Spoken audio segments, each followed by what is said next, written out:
Hi friends, ಎಲ್ಲರಿಗೂ ನಮಸ್ಕಾರ. ನಿಮ್ಮೆಲ್ಲರಿಗೂ ನಮ್ಮ ಸ್ಪರ್ಧಾ ಕರ್ನಾಟಕ ಯೂಟ್ಯೂಬ್ ಚಾನಲ್ಗೆ ಪ್ರೀತಿಯ ಸ್ವಾಗತ. ಫ್ರೆಂಡ್ಸ್, ಈಗ 2024ರಲ್ಲಿ ಮತ್ತೆ ಸುದ್ದಿ ಎಕ್ಸಾಮ್ ಬಗ್ಗೆ ಇರ್ತಕ್ಕಂಥದ್ದು.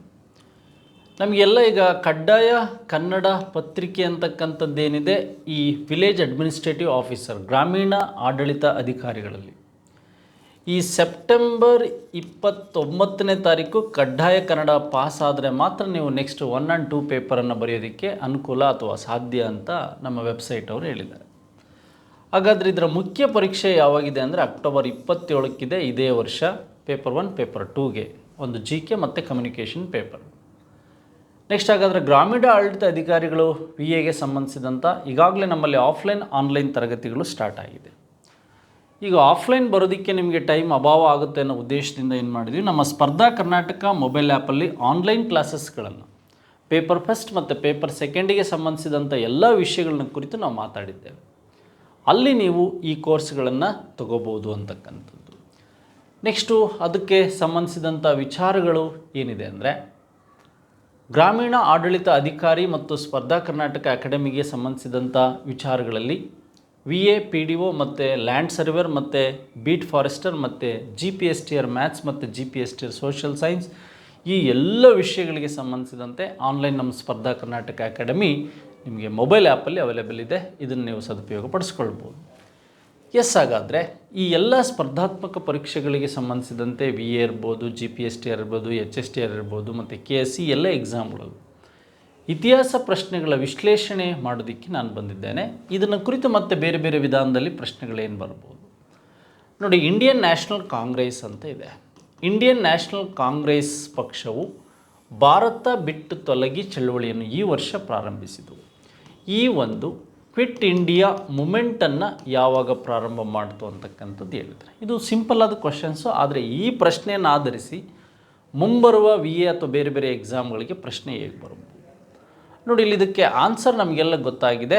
ಈ ಒಂದು 1942 ಕ್ರಿಪ್ಸ್ ಆಯೋಗವನ್ನು ವಿರೋಧಿಸಿ ನಾವೇನು ಮಾಡಿದ್ವಿ ಅಂದರೆ, ಈ ಆಗಸ್ಟ್ 8ನೇ ತಾರೀಕು ಗಾಂಧೀಜಿಯವರು ಏನು ಮಾಡ್ತಾರೆ, ಬಾಂಬೆಯಲ್ಲಿ ಡೂ ಆರ್ ಡೈ ಅಂತಕ್ಕಂಥ ಕರೆ ನೀಡುವುದರ ಮೂಲಕ ಈ ಚಳುವಳಿಯನ್ನು ಸ್ಟಾರ್ಟ್ ಮಾಡ್ತಾರೆ. ಅರುಣಾ ಆಸಫ್ ಅಲಿ ಇರ್ಬೋದು, ಇವೆಲ್ಲ ಅಂಶಗಳಿಗೆ ಸಂಬಂಧಿಸಿದಂತೆ ಗೊತ್ತಿದೆ. ಆದರೆ ಈ ಇಂಡಿಯನ್ ನ್ಯಾಷನಲ್ ಕಾಂಗ್ರೆಸ್ ಈ ಒಂದು ಕ್ವಿಟ್ ಇಂಡಿಯಾ ಚಳವಳಿ ನಡೆಯೋ ಮೂಮೆಂಟಲ್ಲಿ ಏನು ಮಾಡ್ತು, ಸಮಾವೇಶಗಳನ್ನು ನಡೆಸಲಿಲ್ಲ, ಸಮ್ಮಿಟ್ಗಳನ್ನು ನಡೆಸಲಿಲ್ಲ. ಕ್ವಿಟ್ ಇಂಡಿಯಾ ಚಳವಳಿ ನಡೆಯುವ ಸಂದರ್ಭದಲ್ಲಿ ಇಂಡಿಯನ್ ನ್ಯಾಷನಲ್ ಕಾಂಗ್ರೆಸ್ಸಿನ ಅಧ್ಯಕ್ಷರು ಯಾರಾಗಿದ್ದರು ಅಥವಾ ಅಧ್ಯಕ್ಷ ಸ್ಥಾನದಲ್ಲಿ ಯಾರಿದ್ದರು ಅಂತ ಪ್ರಶ್ನೆಗಳನ್ನು ಕೇಳಿದ್ದಾರೆ. ಯಾರಿದ್ರು ಅಂದರೆ ಮೌಲಾನಾ ಅಬುಲ್ ಕಲಾಂ ಆಜಾದ್ ಅವರು ಏನಿದ್ದಾರೆ, ಇವರು ಆ ಟೈಮಲ್ಲಿ ಇಂಡಿಯನ್ ನ್ಯಾಷನಲ್ ಕಾಂಗ್ರೆಸ್ಸಿನ ಅಧ್ಯಕ್ಷರಾಗಿದ್ದರು. ಹಾಗಾದರೆ ಡೂ ಆರ್ ಡೈ ಅಂತ ಗಾಂಧೀಜಿ ಹೇಳಿದರೆ, ಕ್ವಿಟ್ ಇಂಡಿಯಾ ಅಂತಕ್ಕಂಥದ್ದನ್ನು ನೆಹರು ಹೇಳ್ತಾರೆ. ಅರುಣಾ ಆಸಫ್ ಅಲಿಯಲ್ಲಿ ವಿಧೇಯಕವನ್ನು ಮಂಡಿಸ್ತಾರೆ. ಮತ್ತು ಇದಕ್ಕೆ ಸಂಬಂಧಿಸಿದಂತೆ ಬೇರೆ ಬೇರೆ ಅಂಶಗಳಿಗೆ ಏನೆಲ್ಲ ಪ್ರಶ್ನೆಗಳನ್ನು ನಮಗೆ ಕೇಳ್ಬೋದು. ಭಾರತದಲ್ಲಿ ಈ ಘಟನೆಯಿಂದ ಈಸೂರು ಅಂತಕ್ಕಂಥದ್ದೇನಿದೆ, ಮೊದಲ ಸ್ವತಂತ್ರಗೊಂಡಂತಹ ಹಳ್ಳಿ ಈಸೂರು, ಶಿವಮೊಗ್ಗ, ಶಿಕಾರಿಪುರ ತಾಲೂಕಲ್ಲಿರ್ತಕ್ಕಂಥದ್ದು. ಈ ಕ್ವಿಟ್ ಇಂಡಿಯಾ ಮೂಮೆಂಟಿಗೆ ಸಂಬಂಧಿಸಿದಂತೆ 1942 ಇರಬೇಕು. 1942 ಮಾರ್ಚ್ನ ಕ್ರಿಪ್ಸ್ ಆಯೋಗವನ್ನು ವಿರೋಧಿಸಿ ಇದು ಸ್ಟಾರ್ಟ್ ಆಯಿತು ನೋಡಿ. ಇತಿಹಾಸದಲ್ಲಿ 1938 ಆದಂಥ ಘಟನೆ. ಈ 1938 ಮತ್ತು 1939 ಇಂಡಿಯನ್ ನ್ಯಾಷನಲ್ ಕಾಂಗ್ರೆಸ್ಸಲ್ಲಿ ಆದಂಥ ಮೇಜರ್ ಈವೆಂಟ್ಸ್ ಏನಪ್ಪ ಅಂದರೆ, ಈ ಸುಭಾಷ್ ಚಂದ್ರ ಬೋಸ್ ಅಂತಕ್ಕಂಥವರು ಈ ಕಾಂಗ್ರೆಸ್ಸಿನ ಅಧ್ಯಕ್ಷತೆಯನ್ನು ವಹಿಸಿ ಗಾಂಧೀಜಿ ಮತ್ತು ಸುಭಾಷ್ ಚಂದ್ರ ಬೋಸ್ ನಡುವೆ ಸೈದ್ಧಾಂತಿಕ ಭಿನ್ನಾಭಿಪ್ರಾಯಗಳು ಉಂಟಾಗಿ ಏನಾಯಿತು ಅಂದರೆ, ಇಲ್ಲಿ ಇವರು ಇಂಡಿಯನ್ ನ್ಯಾಷನಲ್ ಕಾಂಗ್ರೆಸ್ಸಿಗೆ ಸುಭಾಷ್ ಚಂದ್ರ ಬೋಸ್ ರಾಜೀನಾಮೆ ನೀಡಿ ಫಾರ್ವರ್ಡ್ ಬ್ಲ್ಯಾಕನ್ನು ಸ್ಟಾರ್ಟ್ ಮಾಡಿದರು. ನೆಕ್ಸ್ಟ್ ಹಾಗಾದರೆ 1943ರಲ್ಲಿ ಆದಂಥ ಘಟನೆ, ಇಂಡಿಯನ್ ನ್ಯಾಷನಲ್ ಆರ್ಮಿ ಏನಿದೆ, ಇಂಡಿಯನ್ ನ್ಯಾಷನಲ್ ಆರ್ಮಿ ಅಂತಕ್ಕಂಥದ್ದೇನಿದೆ, INA ಅಂತಕ್ಕಂಥದ್ದು ಸ್ಥಾಪನೆ ಆಯಿತು. ಸಿಂಗಪುರದಲ್ಲಿ ಏನು ಮಾಡಿದರು, ಸುಭಾಷ್ ಚಂದ್ರ ಬೋಸ್ ಸ್ಥಾಪನೆ ಮಾಡಿದರು ನೋಡಿ. ಸುಭಾಷ್ ಚಂದ್ರ ಬೋಸ್ ಏನು ಭಾರತೀಯರು ಸಿಂಗಪುರ ಅಥವಾ ಬೇರೆ ಬೇರೆ ದೇಶಗಳಲ್ಲಿ ಪ್ರಥಮ ವಿಶ್ವ ಸಮರದಲ್ಲಿ ವಿದೇಶದಲ್ಲಿ ನಮ್ಮ ಭಾರತೀಯರು ಬ್ರಿಟನ್ ಪರವಾಗಿ ಯುದ್ಧ ಮಾಡೋದಕ್ಕೆ ಹೋಗಿ ವಿದೇಶದಲ್ಲಿ ಉಳಿದಂಥ ಸುಮಾರು 46,000 ಜನ ಸೈನಿಕರನ್ನು ಒಟ್ಟುಗೂಡಿಸಿ ಸಿಂಗಪುರದಲ್ಲಿ 1943ನಲ್ಲಿ ಇಂಡಿಯನ್ ನ್ಯಾಷನಲ್ ಆರ್ಮಿಯನ್ನು ಸ್ಟಾರ್ಟ್ ಮಾಡಿದರು. ಹಾಗಾದರೆ 1944ರಲ್ಲಿ ಭಾರತೀಯ ಇತಿಹಾಸದಲ್ಲಿ ಮೇಜರಾಗಿ ನಮಗೆ ವೆವೆಲ್ ಪ್ಲ್ಯಾನ್ ಮತ್ತು ದೇಸಾಯಿ ಯೋಜನೆಗಿಂತ ಮುಂಚೆ ಈ ಸಿ ರಾಜಗೋಪಾಲಾಚಾರಿ ಯೋಜನೆ ಅಂತ ಬಂತು. ಈ ಸಿ ರಾಜಗೋಪಾಲಾಚಾರಿ ಯೋಜನೆಯವರ ಉದ್ದೇಶ ಏನು ಅಂದರೆ ಇಂಡಿಯನ್ ನ್ಯಾಷನಲ್ ಕಾಂಗ್ರೆಸ್ ಮತ್ತು ಮುಸ್ಲಿಂ ಲೀಗನ್ನು ಒಟ್ಟುಗೂಡಿಸಿ ಒಂದು ಇಂಟರ್ಮ್ ಗೌರ್ಮೆಂಟ್ ಮಧ್ಯಂತರ ಸರ್ಕಾರವನ್ನು ಸ್ಥಾಪನೆ ಮಾಡಬೇಕು. ಡೊಮಿನಿಯನ್ ಸರ್ಕಾರ ಏನಿತ್ತಲ್ಲ ಅದನ್ನು ಇಂಟರ್ಮ್ ಮಾಡಬೇಕು, ಅಥವಾ ಇಂಡಿಯನ್ ನ್ಯಾಷನಲ್ ಕಾಂಗ್ರೆಸ್ ಮತ್ತು ಮುಸ್ಲಿಂ ಲೀಗ್ ನಡುವೆ ಇದ್ದಂಥ ಭಿನ್ನಾಭಿಪ್ರಾಯಗಳನ್ನು ಸರಿಪಡಿಸಬೇಕು. ಹಾಗಾಗಿ 1944ರ ಸಿ ರಾಜಗೋಪಾಲಾಚಾರಿ ಯೋಜನೆ, 1945ರ ದೇಸಾಯಿ ಯೋಜನೆ, 1945ರ ಈ ವೆವೆಲ್ ಪ್ಲ್ಯಾನ್ ಅಥವಾ ಸಿಮ್ಲಾ ಸಮ್ಮೇಳನ ಇವುಗಳ ಬಗ್ಗೆನೇ ವರ್ಕ್ ಮಾಡಿತ್ತು. ಯಾವುದು? ಈ ಎರಡರ ನಡುವಿನ ಒಂದು ಧಾರ್ಮಿಕ ಭಿನ್ನಾಭಿಪ್ರಾಯ ಮತ್ತು ಸರ್ಕಾರ ರಚನೆ ಬಗ್ಗೆ ಹೋರಾಟವನ್ನು ಮಾಡ್ತಾರೆ. ಇದೇ ರೀತಿಯಾಗಿ ಬೇರೆ ಬೇರೆ ಪರೀಕ್ಷೆಗಳಲ್ಲೂ ನಿಮಗೆ ಪ್ರಶ್ನೆಗಳು ಬರಬಹುದು. ಎಸ್, ಮತ್ತು ಮುಂದಿನ ಪ್ರಶ್ನೆ ಹೀಗಿದೆ, ಗೋವಾ ಸ್ವತಂತ್ರ ಪಡೆದ ದಿನಾಂಕ. ನೋಡಿ, 1947 ಒಂದು ಸಿಂಪಲ್ ಕ್ವಶನ್ಸು. ನಮಗೆ ಆಗಸ್ಟ್ 15 ಶುಕ್ರವಾರ ಭಾರತಕ್ಕೆ ಸ್ವತಂತ್ರ ಬರುತ್ತೆ. ಇಲ್ಲಿ ನಮಗೆ ಕಾಶ್ಮೀರ ಇರ್ಬೋದು, ಜುನಾಗಢ್ ಇರ್ಬೋದು, ಹೈದರಾಬಾದ್ ಇರ್ಬೋದು, ಸಂಸ್ಥಾನಗಳು ಸೇರಲಿಲ್ಲ. ಒಟ್ಟು 562 ಸಂಸ್ಥಾನಗಳಿತ್ತು ಅಂತ ನಾವು ಹೇಳ್ತೀವಿ. ಬಟ್ ಈ ಮೂರು ಸೇರ್ಪಡೆ ಆಗ್ತೋ, ಆದರೆ ಅದು ಸರ್ಕಾರದಲ್ಲಿ ಸಂಯುಕ್ತ ಕೂಟಕ್ಕೆ ಸೇರುತ್ತೆ.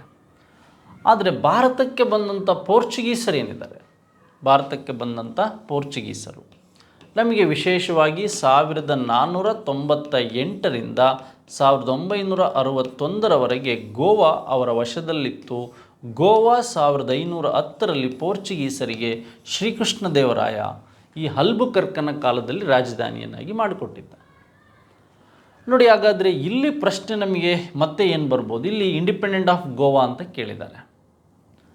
ಇದು ಅಷ್ಟು ಸುಲಭವಾಗಿ ಆಗಲಿಲ್ಲ. ಡಿಸೆಂಬರ್ 19ನೇ ತಾರೀಕನ್ನು ಆ ಡೇಟನ್ನು ಕರಿತೀವಿ. ಈ ಆಪರೇಷನ್ ವಿಜಯ ಏನಿದೆ, ಈ ಕಾರ್ಯಾಚರಣೆಯನ್ನು ಮಾಡಿ ಇಂಡಿಯನ್ ಆರ್ಮಿ ಇದನ್ನು ವಶಪಡಿಸ್ಕೊಳ್ತು. ಹಾಗೆ ಆಪರೇಷನ್ ವಿಜಯದಿಂದ ನಾವು 1999 ಜುಲೈ 26 ಏನಿದೆ, ಈ ಕಾರ್ಗಿಲ್ ವಿಕ್ಟರಿ ಡೇ ಅಂತ ಏನು ಕರಿತೀವಿ, ಇದು ಸಹ ಆಪರೇಷನ್ ವಿಜಯದಿಂದಲೇ ಆಗಿತ್ತು.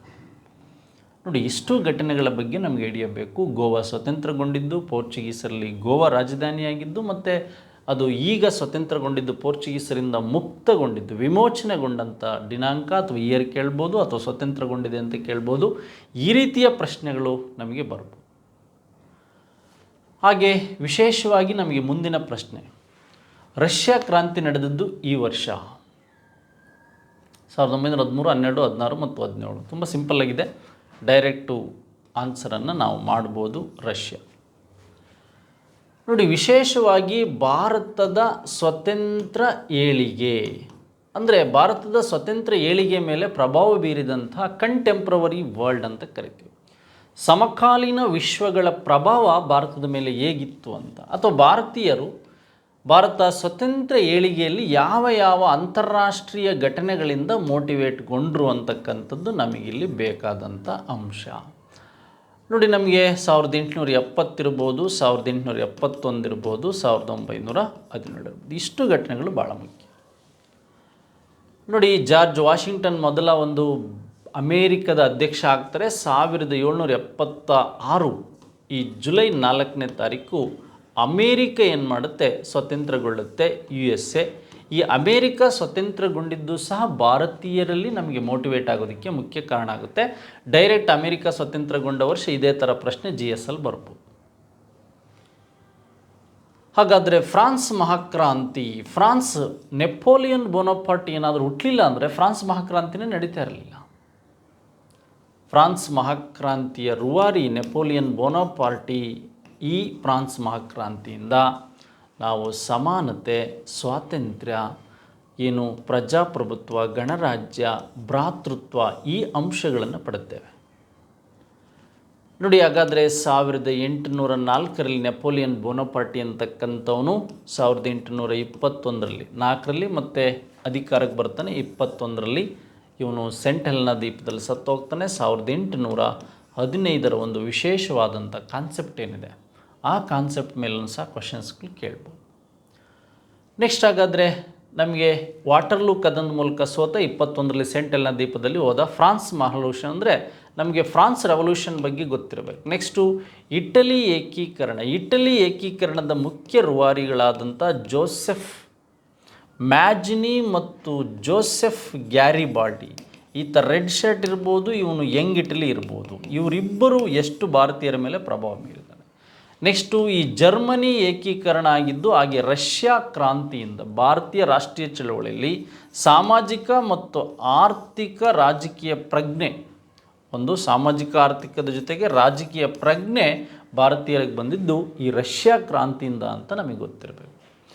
ಹಾಗಾದರೆ ಮೂರನೇ ಪ್ರಶ್ನೆಗೆ ರಷ್ಯಾ ಕ್ರಾಂತಿ ಮತ್ತು ಅದರ ವಿಶೇಷ ಅಂಶಗಳು ನಮಗೆ ಗೊತ್ತಾಯಿತು. ನಾಲ್ಕನೇ ಪ್ರಶ್ನೆ ಹೀಗಿದೆ: ಈತನ ಆಳ್ವಿಕೆ ಕಾಲದಲ್ಲಿ ಮೆಗಸ್ತನೀಸನು ಭಾರತದಲ್ಲಿ ಪ್ರವಾಸ ಮಾಡಿದ. ಅಶೋಕ್, ಸಮುದ್ರಗುಪ್ತ ಮತ್ತು ಚಂದ್ರಗುಪ್ತ ಮೌರ್ಯ, ಪುಲಿಕೇಶಿ. ತುಂಬ ಸಿಂಪಲ್ ಆಗಿರ್ತಕ್ಕಂಥ ಪ್ರಶ್ನೆ ನೋಡಿ. ಅಶೋಕ ಗೊತ್ತಿದೆ ನಿಮಗೆ, ಚಂದ್ರಗುಪ್ತ ಮೌರ್ಯನ ಮಗ, ಬಿಂದುಸಾರನ ಮಗ ಅಶೋಕ. 261 13ನೇ ಬಂಡೆಗಲ್ಲು ಶಾಸನದಲ್ಲಿ ಹೇಳ್ತಕ್ಕಂಥ ಕಳಿಂಗ ಯುದ್ಧ BCEನಲ್ಲಿ ಬಿಫೋರ್ ಕಾಮನ್ನಲ್ಲಿರೋದಲ್ಲಾದಂಥ ಅಶೋಕ ಘಟನೆ ನೋಡಿ. ಸಮುದ್ರಗುಪ್ತ ಅಂದರೆ ಭಾರತದ ನೆಪೋಲಿಯನ್ ಅಂತ ಕರಿತೀವಿ. ಸಮುದ್ರಗುಪ್ತನ ಒಂದು ಅಲಹಾಬಾದ್ ಸ್ತಂಭ ಶಾಸನ ಇಂಪಾರ್ಟೆಂಟಾಗಿ ಬೇಕು ನೋಡಿ. ಆಗಲೇ ವಿದೇಶದಲ್ಲಿ ಮದುವೆಯಾದಂತಹ ಈ ಸೆಲ್ಯೂಕಸ್ ತನ್ನ ರಾಯಭಾರಿಯನ್ನು ಮೆಗಸ್ತನೀಸನ ಇಂಡಿಕಾ ಕೃತಿ ಅಥವಾ ಮೆಗಸ್ತನೀಸ್ ಅಂತಕ್ಕಂಥವನ್ನ ಸೆಲ್ಯೂಕಸ್ ಕಳಿಸಿದ್ದ. ಈ ಮೆಗಸ್ತನೀಸ್ ಗ್ರೀಕ್, ಇಂಡಿಕಾ ಅಂತಕ್ಕಂಥ ಕೃತಿ ಹೇಗೆ ಬರೆದ ಮತ್ತು ಅದರ ವಿಷಯಗಳೇನು ಅಂತ ಗೊತ್ತಿರಬೇಕು. ಪುಲಿಕೇಶಿ ಬಗ್ಗೆ ಗೊತ್ತಿದೆ, ಇಮ್ಮಡಿ ಪುಲಿಕೇಶಿ ಬಾದಾಮಿ ಚಾಲುಕ್ಯರಲ್ಲಿ ಬರ್ತಾನೆ.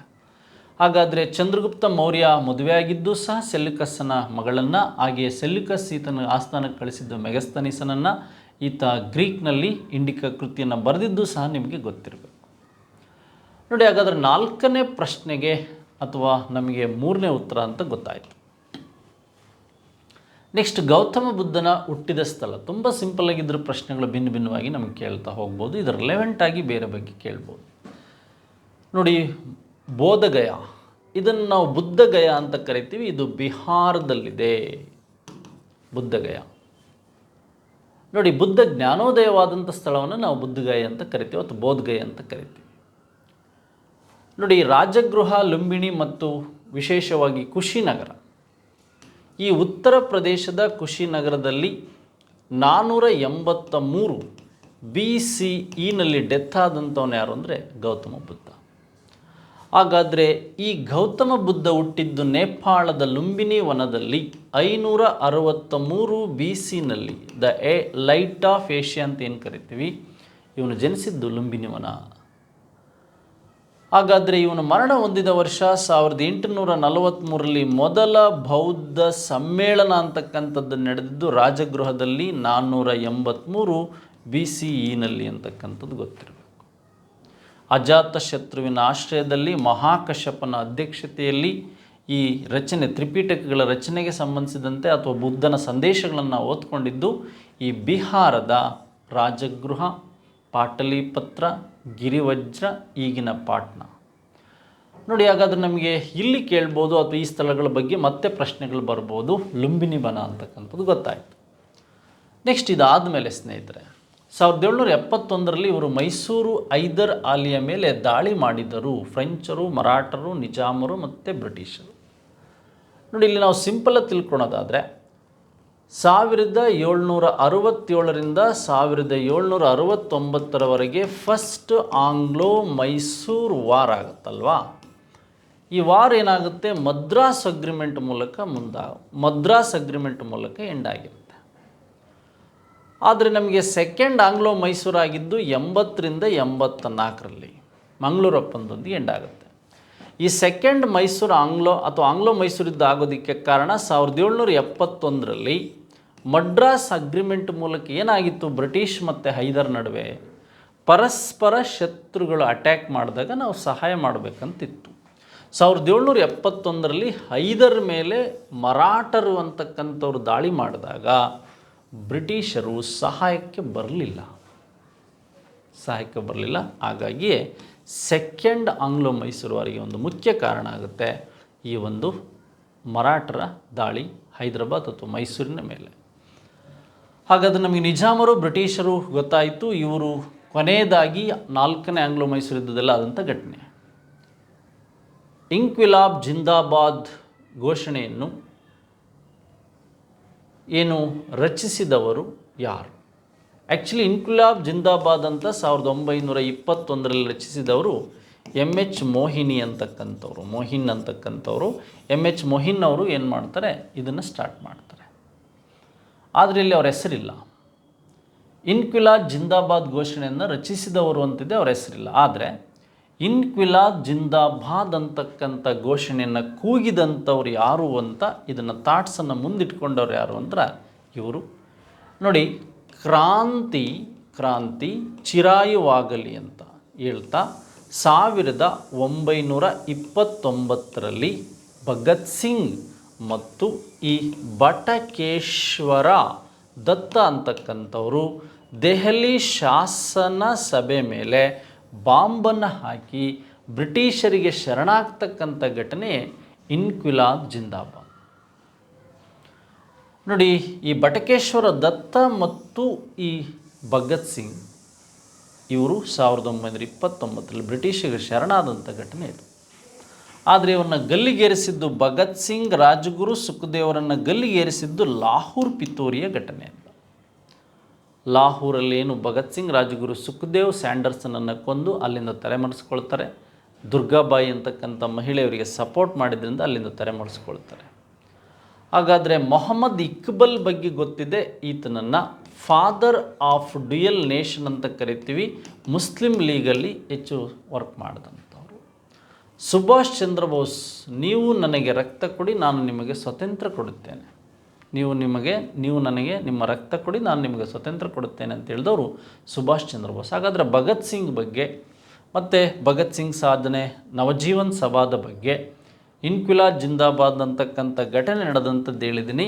ಬಟಕೇಶ್ವರ ದತ್ತ ಇವರ ಫ್ರೆಂಡು ಜತಿನ್ ದಾಸ್ ಅಂತಕ್ಕಂಥವ್ರು ಇದೇ ವರ್ಷ ಲಾಹೋರ್ ಜೈಲಲ್ಲಿ 64 ದಿನ ಉಪವಾಸ ಇದ್ದು ಸತ್ತಂಥವನು ಜತಿನ್ ದಾಸ್, ಕೆಮಿಸ್ಟ್ರಿ ಲೆಕ್ಚರ್.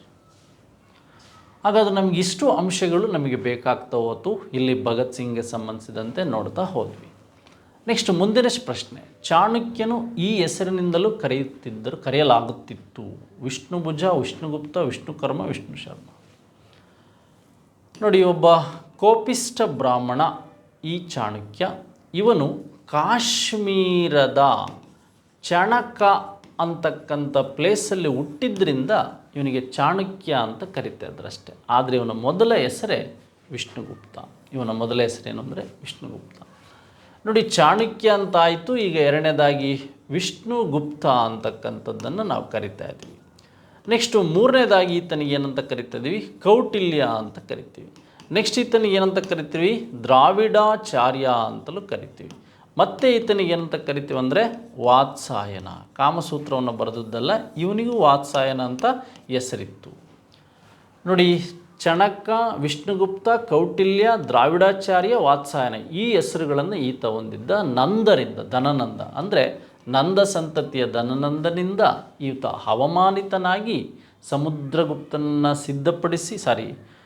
ಚಂದ್ರಗುಪ್ತ ಮೌರ್ಯನನ್ನು ಸಿದ್ಧಪಡಿಸಿ ಅವನನ್ನು ಮೋಟಿವೇಟ್ ಮಾಡಿ ಮೌರ್ಯ ಸಾಮ್ರಾಜ್ಯ ಸ್ಥಾಪನೆ, ನಂದರ ಅವನತಿಗೆ ಕಾರಣನಾದಂಥವನೇ ಈ ಚಾಣಕ್ಯ ವಿಷ್ಣುಗುಪ್ತ ಅಂತ ಗೊತ್ತಿರಬೇಕು. 1905ರಲ್ಲಿ ಶ್ಯಾಮಶಾಸ್ತ್ರಿಗಳು ಈತನ ಅರ್ಥಶಾಸ್ತ್ರ ಪುಸ್ತಕವನ್ನು ಓದಿದರು. ಈಗ ಏನು ಶೇಷಾದ್ರಿ ಅಯ್ಯರ್ ಸ್ಟಾರ್ಟ್ ಮಾಡಿದಂಥ ಈ ಓರಿಯೆಂಟಲ್ ಲೈಬ್ರರಿಯಲ್ಲಿ ಆ ಪುಸ್ತಕ ಇರೋದನ್ನು ನಾವು ನೋಡುತ್ತಾ ಹೋಗ್ಬೋದು. ನೆಕ್ಸ್ಟು ಸತಿ ಪದ್ಧತಿ ನಿರ್ಮೂಲನೆಗಾಗಿ ಹೋರಾಡಿದ ಭಾರತದ ನಾಯಕ ರಾಧಾಕಾಂತ್ ದೇವ್, ದೇವೇಂದ್ರನಾಥ್ ಟಾಗೋರ್, ಕೇಶವಚಂದ್ರ ಸೇನ್, ರಾಜಾರಾಮ್ ಮೋಹನ್ ರಾಯ್.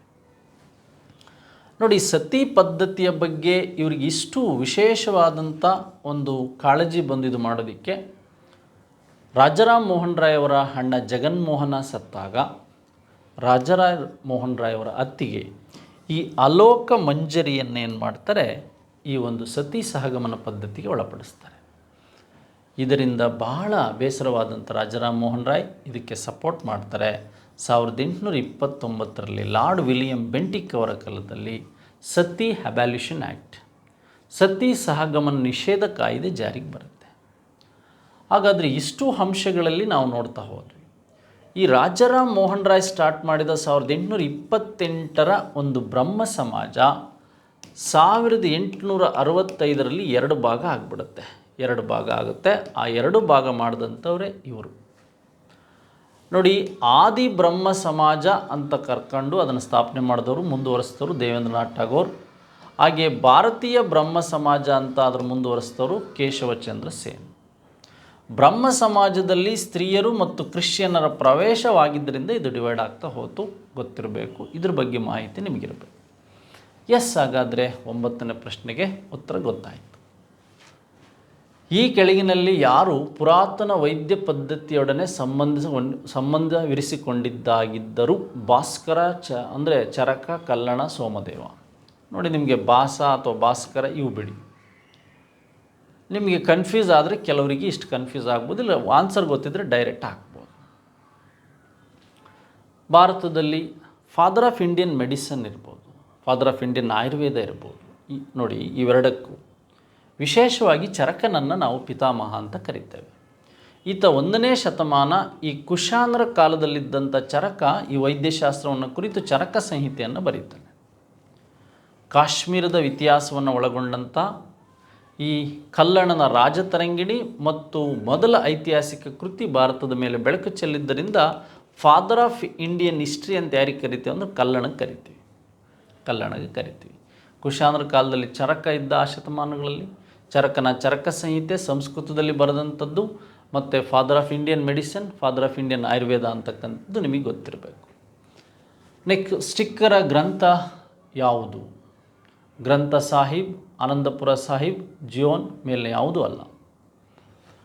ನೋಡಿ, ಸಿಖ್ ಗುರುನಾನಕರಿಂದ ಆರಂಭಗೊಂಡಂಥ ಸಿಖ್ ಏನಿದೆ, 5ನೇ ಗುರುವಾದಂಥ ಅರ್ಜುನ ದೇವ ಜಹಾಂಗೀರ್ನಿಂದ ಕೊಲೆಯಾದ. ಜಹಾಂಗೀರ್ನ ಮಗ್ಗ ಸಪೋರ್ಟ್ ಮಾಡಿದ್ರಿಂದ ಜಹಾಂಗೀರ್ 5ನೇ ಗುರುವನ್ನು ಕೊಂದ, 9ನೇ ಗುರುವನ್ನು ತೇಜ್ ಬಹದ್ದೂರ್ ಕೊಂದ.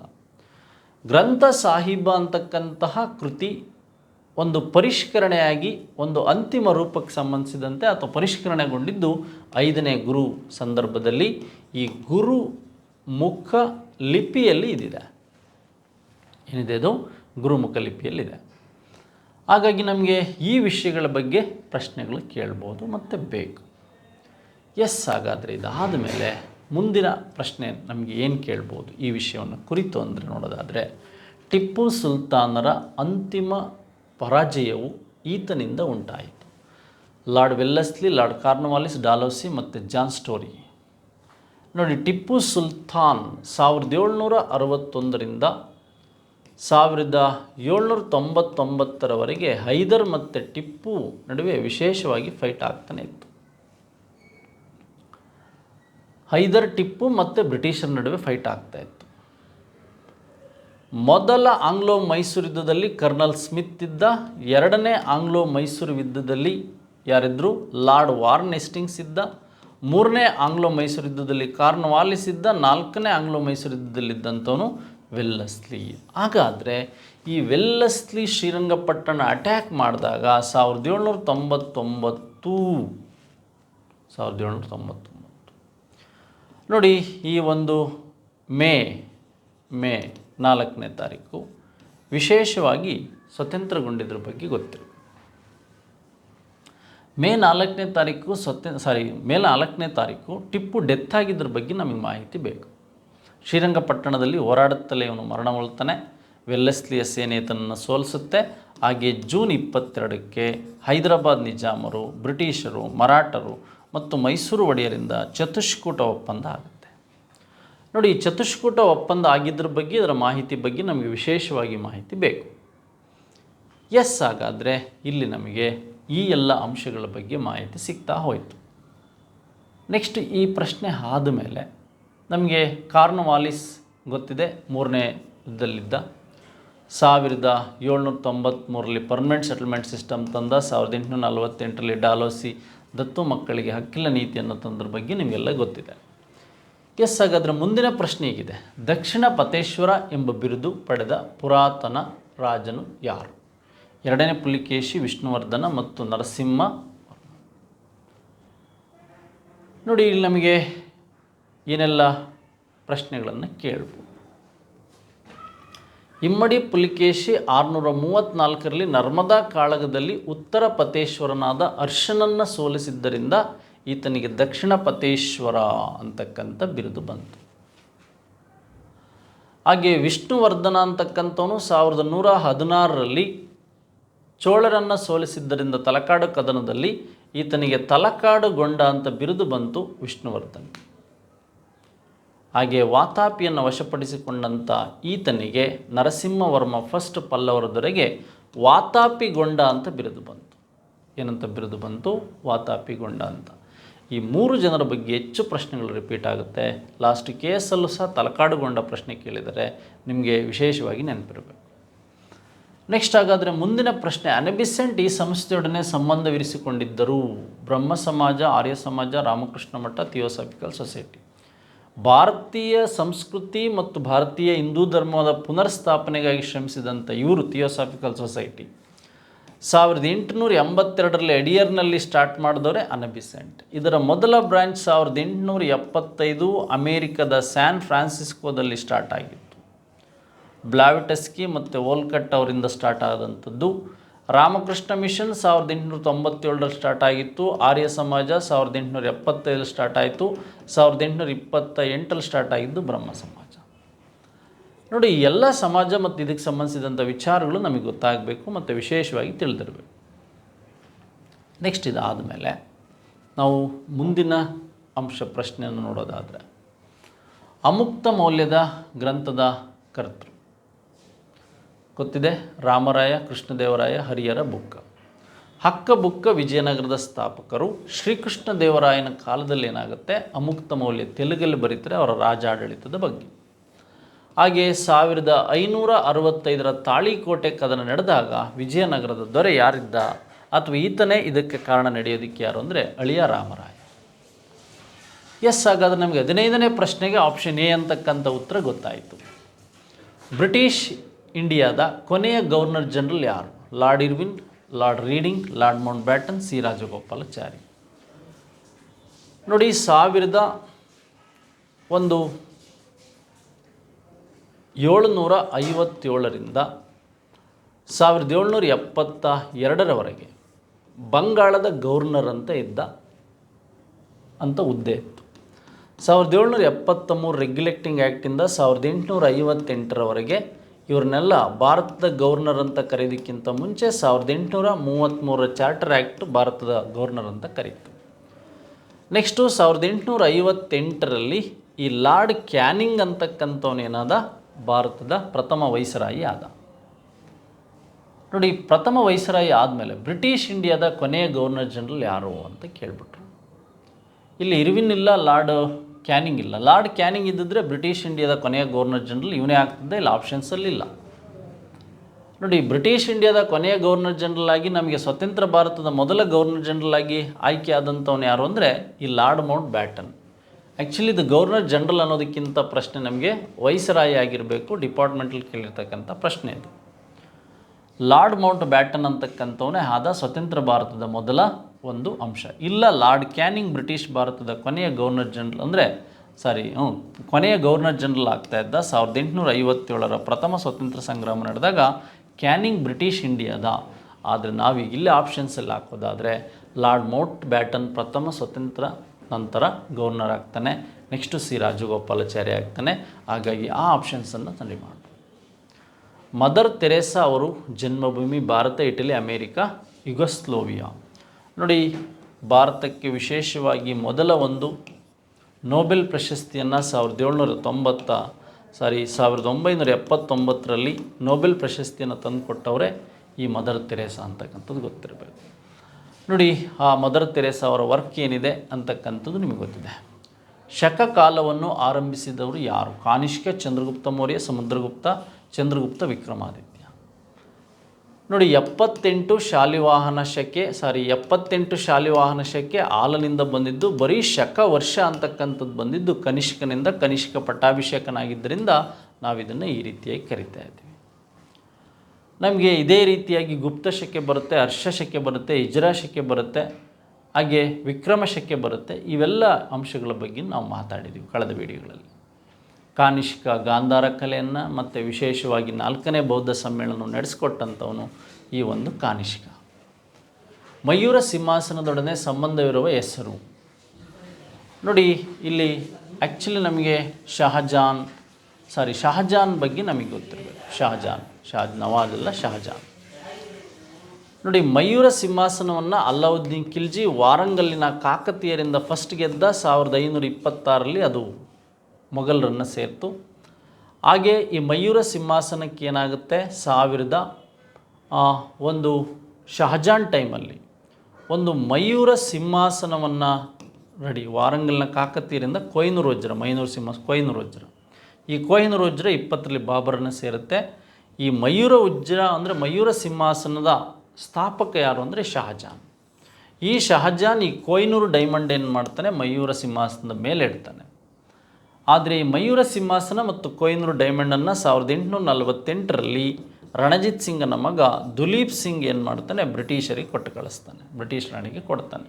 ಯಾವುದೇ ರಾಜನ ಹತ್ರ ಕೊಹಿನೂರ್ ಡೈಮಂಡ್ ಇದ್ದರೆ ಆ ರಾಜನ ಮೇಲೆ ಅಟ್ಯಾಕ್ ಆಗುತ್ತೆ ಅನ್ನೋ ಉದ್ದೇಶಕ್ಕೆ ಇದನ್ನು ಅವರಿಗೆ ಕೊಟ್ಟು ಕಳಿಸ್ತಾನೆ.